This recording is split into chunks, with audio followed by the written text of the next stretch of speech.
ઉંદર અને સિંહ બંને પાકા મિત્રો, એકબીજા વગર બંનેને ચાલે ને. બનવાકાળ બન્યું એવું કે સિંહ હતો એ શિકાર કરી અને ભરપેટ થઈ અને એક ઝાડની નીચે સૂતો હતો. એટલે ઉંદર હતો એ બહુ મસ્તીખોર હતો. એનો ધંધો એવો કે એને તો પેટ હોય નાનું, થોડું ઘણું ખાઈ અને ઉછળકૂદ કરવાનું મજા કરતો. તો એને એવી મજા ખૂજી કે સિંહ સૂતો હતો અને એને એવું થયું કે લાય સિંહની જ મજાક કરું. એટલે સિંહની ઉપર જઈ અને ઉછળકૂદ કરવા માંડ્યો. કારણ કે સિંહને તો ભેરું ઘુમા હતો અને ઉંદરભાઈને બહુ મજા આવતી હતી. તો ઉંદરભાઈ તો બહુ એટલે બહુ મસ્તીએ ચડી ગયા. કોઈ કાન ખેંચે ને ઘડેક પૂંછડી ઉપર જાય ને ઘડેક એના ભોડા ઉપર જાય ને એના પેટ ઉપર કૂદકા મારે, એના પગ ખેંચે ને એવું તેવું કરવા માંડ્યો. પછી સિંહને બહુ ગુસ્સો આવ્યો અને ગુસ્સામાં સિંહે ઉંદર ઉપર પંજો મારી દીધો. ઉંદરને પંજો મારી દીધો એટલે ઉંદર હતો ગભરાઈ ગયો. ઉંદરને એમ થઈ ગયું કે આજે સિંહ મારા રામ રમાડી દેશે, આજે મારો છેલ્લો દિવસ, આજે મારું પૂરું થઈ જશે.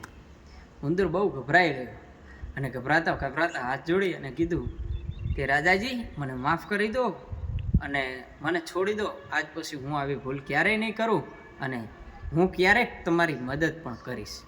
ત્યારે સિંહને બહુ હસવું આવ્યું, કારણ કે ઓલો ગભરાતો જોયો અને એમને ઉંદરે એવું કીધું ને કે હું ક્યારેક તારી મદદ પણ કરીશ, તમારી મદદ પણ કરીશ.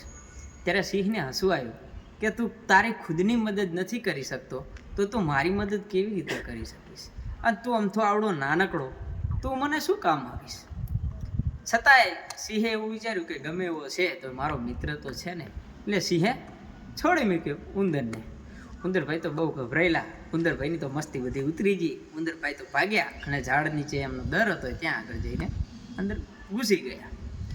સિંહ પાછો સૂઈ ગયો આરામમાં, બહુ ભેર ઊંઘમાં રહી ગયો. એક શિકારી આવ્યો. શિકારે જોયું કે સિંહ સૂતો છે, એનો શિકાર આપણે કરવો છે. ત્યારે શિકારીએ સિંહ ઉપર જાળ નાખી દીધી અને સિંહ હતો એ પૂરો જાળમાં ફસાઈ ગયો. સિંહને બચવાનો કોઈ ચાન્સ નહોતો. સિંહ ગર્જના કરવા માંડ્યો અને બચવા માટે આમથી આમ તરફડીએ મારવા માંડ્યો. પણ પેલો જે શિકારી હતો ને એ સિંહ જોડે જઈએ કેમ નહોતો, કારણ કે બહુ ગુસ્સેથી ભરેલો હતો. શિકારીને એવું થયું કે 2-4 કલાક આપણે આને જાળમાં છોડી દઈએ, થોડી વાર પછી આપણે આવીશું, કારણ કે 2-4 કલાક છોડીશું એટલે એ હેરાન થશે, થાકી જશે, તો પાછો એને આપણે એનો શિકાર કરીને આપણે લઈ જઈશું. શિકારી જતો રહ્યો. એના પછી સિંહ ગર્જના કરવા માંડ્યો. ત્યારે ઉંદરને ખબર પડી કે સિંહ કેમ ગર્જના કરી રહ્યો છે. ઉંદર બારો આવ્યો, આવીને જોયું તો જાળમાં ફસાયેલો હતો સિંહ. ત્યારે ઉંદર કહે છે કે તમે ચિંતા ના કરો, હું તમને મુસીબતમાંથી બહાર કાઢીશ.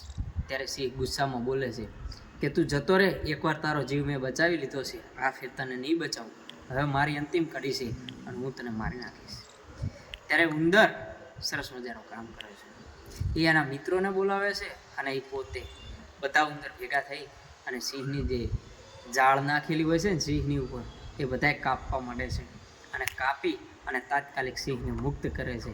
ત્યારે સિંહ કહે છે કે મને માફ કરી દેજે, મેં ગુસ્સામાં તારી ઉપર ગુસ્સો કર્યો, મેં તને પકડ્યો અને તારા માટે આવું અડોળવું બોલ્યો, પણ તે છતાંય મારી મદદ કરીને મારો બચાવ કર્યો. એટલે જીવનમાં ક્યારેય એવું નહીં રાખવાનું કે નાનો માણસ કામ ન આવે. જ્યારે નાનો માણસ કામ આવે છે ને ત્યારે મોટો માણસ પણ કામ નથી આવતો. તમારું શું કહેવું? ચોક્કસ કોમેન્ટ બોક્સમાં કહી દેજો. વિડીયો સારો લાગે તો લાઈક અને શેર કરી નાખજો. વધુ આવા વિડીયો જોવા માંગતા હોય તો અત્યારે જેમ બી ફોલો કરી નાખો.